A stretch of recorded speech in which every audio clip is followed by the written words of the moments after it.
Hello everyone, let's talk about the market research feature. Market research is the place where we find all of the analyses done by the interpreter for over 500 different stocks every single day. And here we will find things like support and resistance zones, Fibonacci levels, moving averages, as well as company info, balance sheets, income statements, and more. And we can access it from the left side menu or from the menu bar at the top by clicking here on research. Now let's explore it together.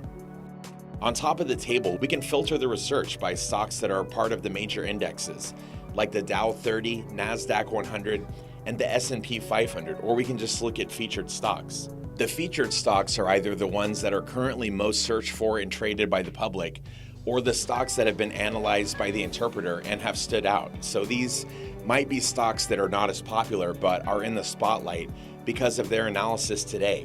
Or if we want to find a specific stock, we can search for it from here. Just simply type the company name.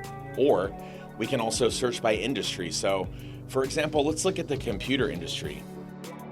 Then we will see all of the stocks related to the computer industry and begin exploring from there by simply clicking on the company. And now we see the interpreter at work.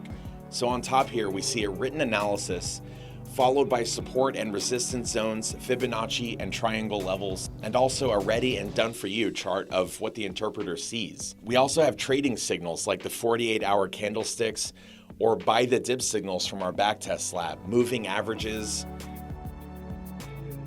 company info, balance sheets, income statements, and more.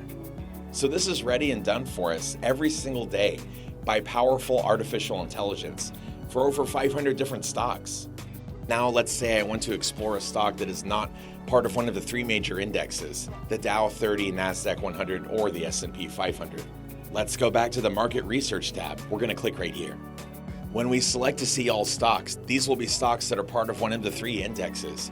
So just because we don't see the company here, that doesn't mean that we don't have available data ready for us. Let's look for a stock that doesn't belong to an index. So I'm going to type Pine here.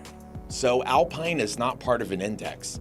And although we don't have an analysis done by the interpreter, we do have the last close price and candlestick trading signals. We will have these candlestick patterns and signals for all stocks that have a price, regardless if there's no analysis by the interpreter or data from our backtest lab. And at the end of the day, the market research allows us to save a ton of time and avoid human mistakes by having data for technical and fundamental analysis done for us and ready to go, all in one place. Okay guys, thanks for watching.